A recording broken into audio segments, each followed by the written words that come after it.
All right, so looks like we're taking a deep dive into the power of personality for this one, Yeah. and we're going with some classic Napoleon Hill. Always a good choice. Always a good choice. I've got all his insights on building that irresistible charm ready to break it all down for you. Yeah, Hill's work, it really stands the test of time. Right. Even though it was written decades ago, his ideas about connecting with people on a genuine level still resonate today. And that's exactly what we're going to uncover for you today. Right.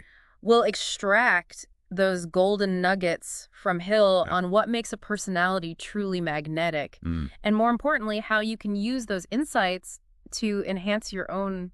Yeah, the core of it all, the foundation for Hill, Yeah. is this concept of a positive mental attitude. Positive mental attitude. He calls it PMA for short. PMA. I like it. Yeah. He doesn't just mention it in passing either. He What? practically shouts it from the rooftops. Right. Why do you think that is?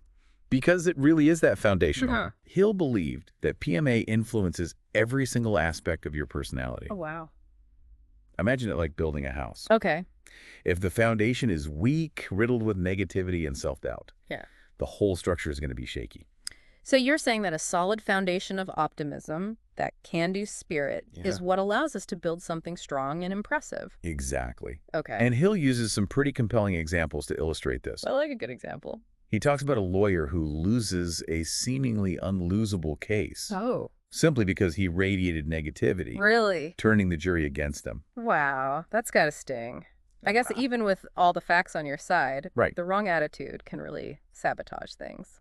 He also gives the example of a brilliant doctor, highly skilled, but with a terrible bedside manner. Oh. Patients would leave feeling worse, not better, Oh. because his negativity was so contagious. It makes you wonder how many of us are unintentionally sabotaging our own success with a negative attitude. It does, doesn't it? Yeah. Think about people you're drawn to, Okay. people you find magnetic. Mm-hmm. I bet they all share that quality of genuine positivity. They probably do, now that you mention it. It's energizing to be around. Okay, so PMA, that's the foundation. Right.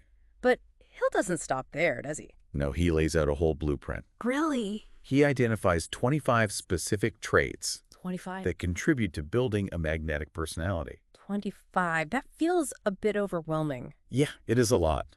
Where do you even begin with that many? Don't worry, we're not going to list them all out. Okay. The beauty of Hill's approach Yeah. is that these traits are interconnected. Okay. When you start working on one, Right. it has a positive ripple effect on the others. So it's more about understanding the core principles and how they all work together rather than trying to master 25 different things at once. Exactly. Okay. And there are a few traits that are particularly interesting, especially for someone who thrives on learning and new information like you. Okay. Let's hear them. I'm ready to unpack those nuggets of wisdom. Okay. What's first on the list? Flexibility is a big one. Flexibility. Okay. Hill compares a person with this trait to a chameleon. A chameleon? Yeah. Those little creatures that change color to blend in? Right. I'm not sure I want to be blending in all the time. Well, that's not quite what Hill means. Okay. Think about it this way. Okay. A chameleon adapts to its environment, Right. but its core nature stays the same. Okay. So it's not about being a pushover or changing who you are. No. It's more about being able to roll with the punches and adapt to new situations. Exactly. Okay. Let's say you're launching a new product All right. and you hit a major snag. Okay. Someone inflexible might panic, Yeah. get stuck in blaming others, Yeah. and basically fall apart. Yeah. Been there, done that. Not a good look. So how would someone with that chameleon-like flexibility handle it? How would they handle it? They'd see the setback as an opportunity. Okay. Maybe they'd reframe the challenge and find a way to improve the product even further. Okay. It's about staying positive, Right. finding the opportunity even in difficult situations. Okay. That makes a lot of sense. It almost sounds like flexibility and PMA go hand in hand. Yeah, You need that positive attitude to find the good in the unexpected. that's a great observation. Okay. Hill really emphasizes how these traits reinforce each other. Okay. Now, another trait that really stands out Okay. is sincerity of purpose. Sincerity of purpose. Mm-hmm. I've got to admit that one sounds a little, well, old-fashioned, like something you'd hear in a black and white movie. But don't let the word fool you. Okay. Hill actually shares a fascinating story about Charles M. Schwab, Charles M. Schwab. who went on to head Bethlehem Steel. Okay. When Schwab was a young employee, Okay. He had the audacity to challenge Andrew Carnegie, Oh, his boss, who was a giant in the industry. wait, seriously? Yeah. He challenged the big boss man. He did. Schwab was absolutely convinced that Carnegie was making a huge mistake, Oh, wow. and he wasn't afraid to speak up, even though it was risky. That's some serious guts. It is. So was he fired on the spot? Quite the opposite. Really? Carnegie was so impressed by Schwab's sincerity Wow. and genuine concern for the company Okay. that he ended up promoting him. Wow. So it's not just about being honest. Right. It's about that deep down belief in what you're doing that really makes people take notice. Exactly. Okay. Sincerity is about being driven by a purpose that you truly believe in. Mm-hmm. It radiates authenticity and builds self-reliance Okay. because you're not trying to be someone you're not. That makes sense. When you're genuinely passionate about something, Yeah. it shows and people are drawn to that. Absolutely. What other traits did Hill highlight? Well, in today's fast-paced world, Mm-hmm. there's one trait that is absolutely essential: Okay. promptness of decision. Promptness of decision. Okay, Hill argues that being decisive can make or break your success. I can see that, but honestly, I sometimes struggle with making quick decisions. I tend to overthink things Yeah. and get stuck in analysis paralysis. Hill would say that indecisiveness often stems from a lack of clarity about your purpose Mm. and a lack of confidence in yourself. So it goes back to those earlier traits we discussed. It does. If you have a strong PMA and a sincere purpose, Right. you're less likely to be swayed by doubts and distractions. Exactly. Which makes it easier to make decisions with confidence. Right. Okay. Now, this next one might sound a bit old school, Okay. but Hill was a big believer in the importance of courtesy and tact. Courtesy and tact. Okay. He felt that in a world that's often loud and aggressive, Right. these qualities could really make you stand out. I have to admit, those aren't exactly the first traits that come to mind when I Mhm. think of a magnetic personality. They might seem simple, Yeah. almost too obvious, Right. but think about how often these basic courtesies are overlooked. Hill provides a whole list of what not to do: Oh, like, interrupting, boasting, complaining, dominating conversations. ouch. Yeah, I'm definitely guilty of a few of those. we all are. Yeah. But Hill's point is that these little things have a cumulative effect. Right. Each one chips away at your ability to connect with others Okay. in a genuine and positive way. So by consistently demonstrating courtesy and tact, Mm-hmm. we build trust and respect with those around us. Precisely. Okay. And speaking of connecting with others, Yes. Hill is also adamant about the importance of effective speech Effective speech. and emotional control. Okay. He believed that mastering these skills is crucial, Uh-huh. not just for formal presentations, Okay. but for everyday interactions. I can see how that would be important. Yeah. But isn't being a good speaker something you're either born with or not? Hill believed that anyone can develop these skills with practice. Oh, okay. He provides some very practical tips in his work. Like. Control your tone of voice, use gestures effectively, Hmm. and most importantly, learn to harness your enthusiasm. So it's not about being a polished performer. It's about using your voice and your emotions to connect authentically. Exactly. What about that emotional control part? Think about someone who can communicate their message with clarity and passion Okay. without letting their emotions run wild. Right. It's captivating, isn't it? It definitely makes you want to listen. Yeah. So it's not about suppressing your emotions. Right. It's about learning to channel them effectively. Exactly. Whether you're giving a presentation to 1,000 people or Yeah. just having a casual conversation, Right. mastering these skills can make you someone people genuinely want to engage with. Absolutely. So far, we've been focused on the practical, the how-to aspects of building a magnetic personality. Right. But Hill also delves into something a bit deeper, Yeah. the power of faith. Mm. I'm curious, what exactly did he mean by that? He wasn't necessarily talking about religious faith, although that can play a role. Right. For Hill, faith was about believing in something greater than yourself, Mm-hmm. a force that can propel you towards your goals. Okay, I'm intrigued. Yeah. Tell me more about this concept. Okay. How does faith fit into the picture of building a magnetic personality? Hill believed that having faith allows you to tap into a wellspring of wisdom and power Okay. that exists beyond our individual minds. So beyond just our own knowledge and capabilities, Yeah. he called this infinite intelligence. He did. Infinite intelligence. That sounds pretty complex. It is. How does that concept translate into something practical that I can actually use? Well, Hill provides some very specific steps for building faith and overcoming disbelief. Okay. He talks about defining your desires, Okay. creating a plan, Mm-hmm. and most importantly, taking action. So it's not about just wishing for things to happen. Right. It's about taking concrete steps toward your goals. Exactly. Okay. He believed that action is the key to unlocking the power of faith. It's like flipping a switch. Oh. When you start moving even in small ways towards your goals, Okay. you activate this incredible force that can help you overcome obstacles Right. and achieve what you once thought impossible. It sounds like we need to dig a little deeper into this whole faith thing. I think we do. But first, there's something else I'm curious about. Okay. Hill dedicates a whole chapter to overcoming fear. He does. And I think that's something we can all relate to. Absolutely. Yeah, we all have fears. Right. Those nagging voices that hold us back and make us doubt ourselves. Yeah. Hill breaks it down into 7 basic fears that plague most people. 7 basic feels. Hmm. That seems like a lot. It is a lot. I'd love to hear more about them. Okay. What are they? He calls them poverty criticism, Hmm. ill health, loss of love, old age, loss of liberty, and death. Wow. Those are some pretty universal fears. Yeah, they are. But what does Hill suggest we do about them? He argues that understanding and confronting these fears is the key to breaking free from their grip. And he provides a framework for understanding how each fear manifests Mm-hmm. and, crucially, how to overcome it. You know, thinking about our listeners, Yeah. there's one fear in particular that I think might resonate. Which one? The fear of criticism. That's a great point. Yeah, it can be paralyzing. Absolutely. You second guess yourself, avoid taking risks, Right? and end up holding back your unique gifts from the world. It can be tough to overcome. Have you ever experienced that fear of criticism yourself? Well, there was this one time when, Okay. you know what? Mm, Maybe we should save that story for part 2. okay.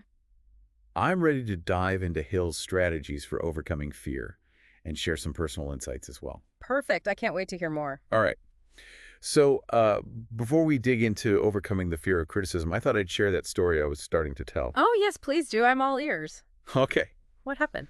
Well, early in my career, I was asked to present a new research idea Okay. to a panel of experts. Oh, wow. I was so nervous, I could barely sleep the night before. I can only imagine presenting to a panel of experts. Yeah. Sounds pretty intimidating. It was. And the worst part was, Yeah.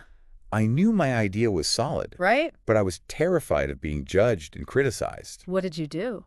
I almost backed out at the last minute. Really? But then I remembered Hill's advice about facing your fears head on. Okay. I took a deep breath, reminded myself of the value of my research, and went for it.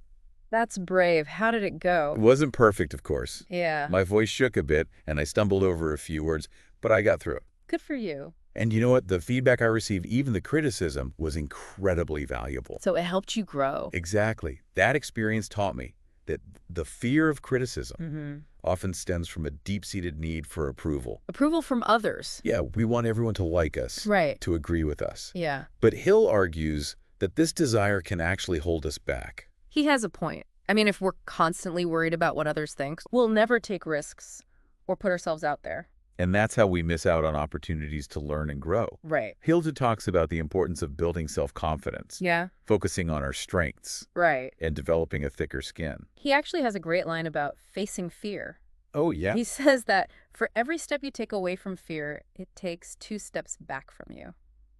I love that analogy. Yeah. It's so empowering. It is. The more you confront your fears, Yeah. the less power they have over you. It's like they shrink with each step you take towards them. Exactly. Hilda also emphasizes the importance of choosing your battles wisely. Okay. Not every criticism deserves your attention. That's a good reminder. Yeah.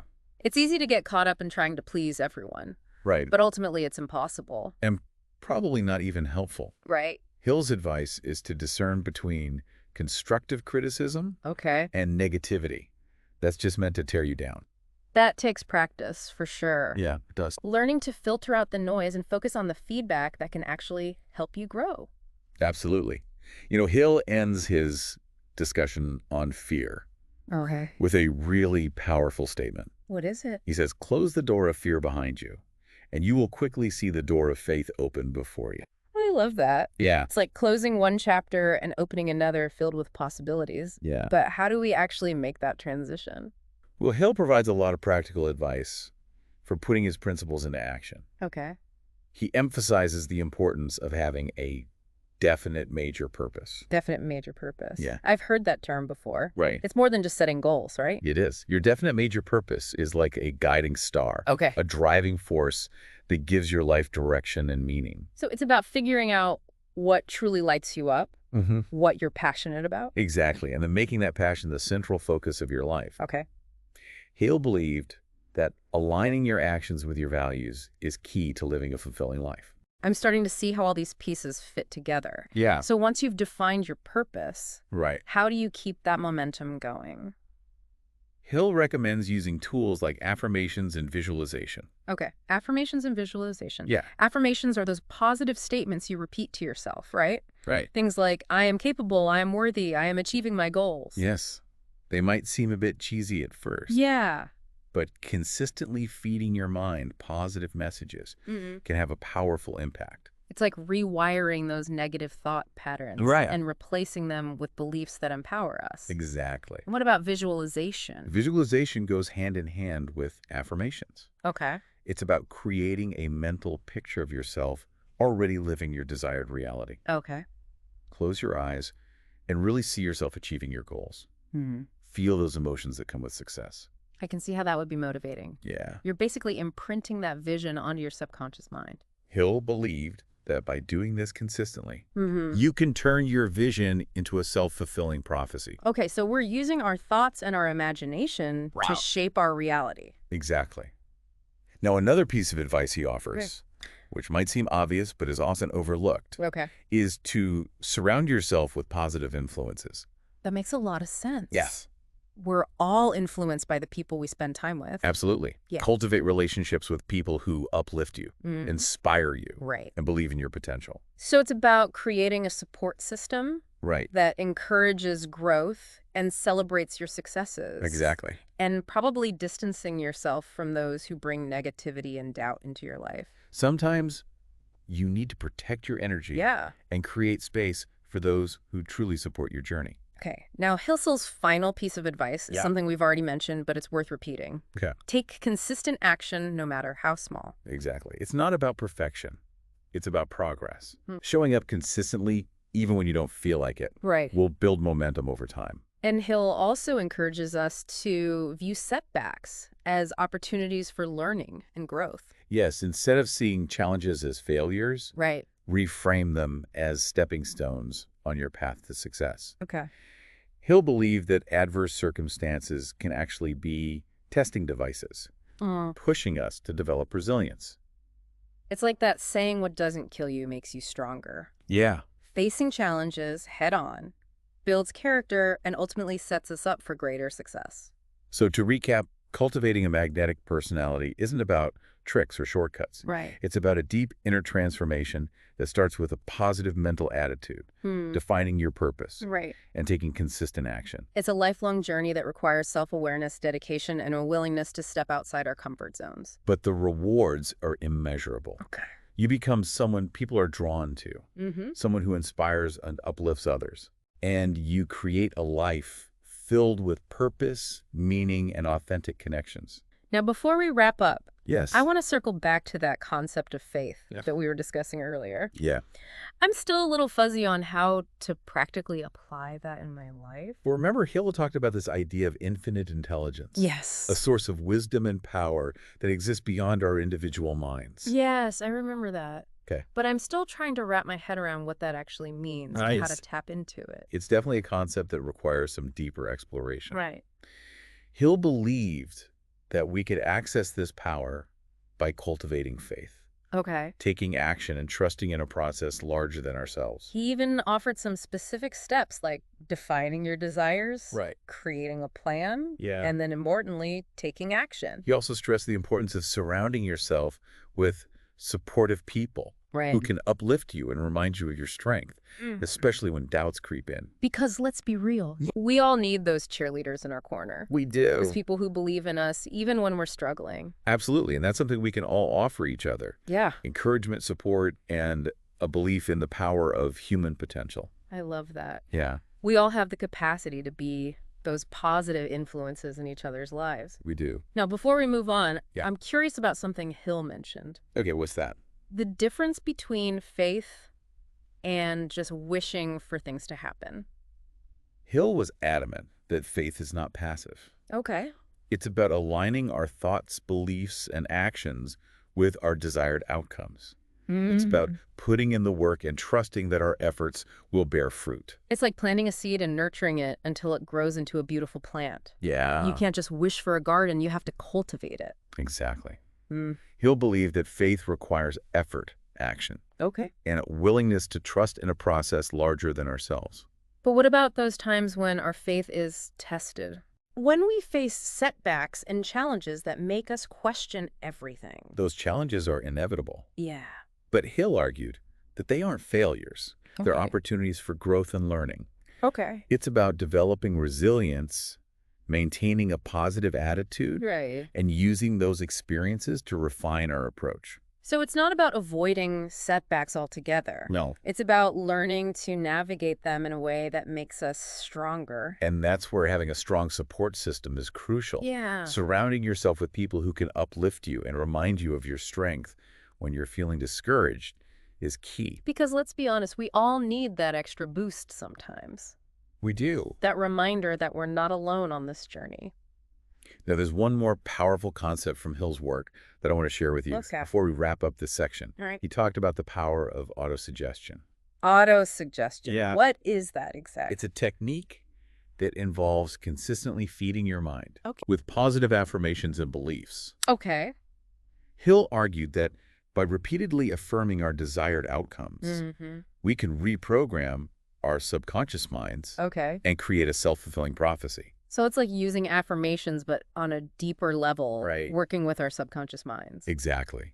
He even suggested writing down your affirmations Okay. and repeating them out loud several times a day, Mm-hmm. truly imprinting them onto your mind. It sounds a bit like brainwashing yourself for success. Yeah, it kind of is. But I'm open to trying anything that might help. Right. Is there any evidence to support this idea? There actually is a growing body of scientific evidence that supports the power of affirmations and positive self-talk. Okay. Studies have shown that they can reduce stress, boost confidence, Wow. and even improve physical health. That's pretty impressive. It is. So if I want to give auto-suggestion a try, where do I begin?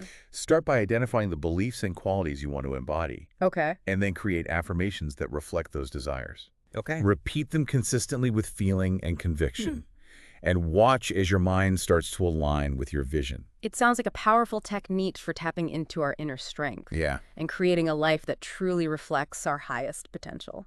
it is. I'm ready for part 3. All right. What else does Hill have in store for us? Okay, so we've covered a lot of ground in this deep dive. You know, from the importance of a positive mental attitude to the power of faith and autosuggestion. Yeah, it's been a great discussion. But there's one thing that's been on my mind. Okay. We've talked a lot about personal growth and how to become more magnetic. Right. But where does the greater good fit into all of this? That's a great question, and you're right. Hill's work goes beyond just personal gain. Okay. He believed that cultivating an attractive personality was about more than just getting ahead. Right. It was about becoming a force for good in the world. So it's not about using these traits to manipulate people or climb some social ladder. Yeah, not at all. It's about using them to make a positive impact. It's exactly. Hill saw these principles as a way to build stronger relationships, Right. create a more positive and productive work environment, and ultimately contribute to a better society. That makes a lot of sense if you think about it. People who are genuinely positive and sincere, they tend to bring out the best in others. He believed that individuals with strong magnetic personalities have a responsibility to use their influence wisely Right. to uplift others Mm-hmm. and to make a positive impact on the world around them. It's almost like a ripple effect. When you focus on developing these qualities, Right. it not only benefits you, but it also has a positive impact on those around you. So think of it this way. Yeah. When you approach life with a positive mental attitude, you're more likely to inspire those around you. Right. When you act with sincerity of purpose, you build trust and create a more ethical and fulfilling work environment. Right. And when you practice courtesy and tact, Right. you elevate the quality of every interaction you have. So it's not just about personal transformation, it's about contributing to a more positive and harmonious world. Exactly. Hill's work really emphasizes that connection between personal growth and making a difference in the world. It's inspiring, really. It ain't It gives even... a whole new dimension to the idea of cultivating a magnetic personality. And as we wrap up this deep dive, Yep. I want to leave you with a final thought-provoking question to ponder. Okay, I like it. How will you use your unique personality, your strengths, your passions, Okay. to make a positive impact on the world? That's a powerful question, and one that I think each of us needs to ask ourselves. I agree. Because we all have something special to offer. We do. Some unique combination of talents, experiences, and perspectives. And when we tap into that potential, when we embrace our authentic selves Right. and strive to make a positive contribution, Right. we create a ripple effect that extends far beyond ourselves. We inspire others, we uplift communities, we make the world a brighter place one interaction at a time. Hill believed that this was within reach for all of us. Yeah. It's not about some innate talent or special gift. Right? It's about consciously cultivating those qualities that draw people in and make them feel valued and respected. So it's a call to action, really. Yeah. To not just focus on our own growth, Right. but to use that growth to make a difference in the world. And remember, the journey of personal growth is never ending. It's not. There's always more to learn, more to experience, and more to achieve. So embrace the process, enjoy the ride, and never stop striving to become the best version of yourself. And as you do that, remember to share your gifts, let your light shine, and make your unique mark on the world. That's it for this deep dive into the power of personality. It's been a pleasure. We hope you found it insightful, inspiring, and maybe even a little bit life-changing. Remember, cultivating an attractive personality is a journey, not a destination. Right. So keep learning, keep growing, and keep making a positive impact. Until next time, keep shining.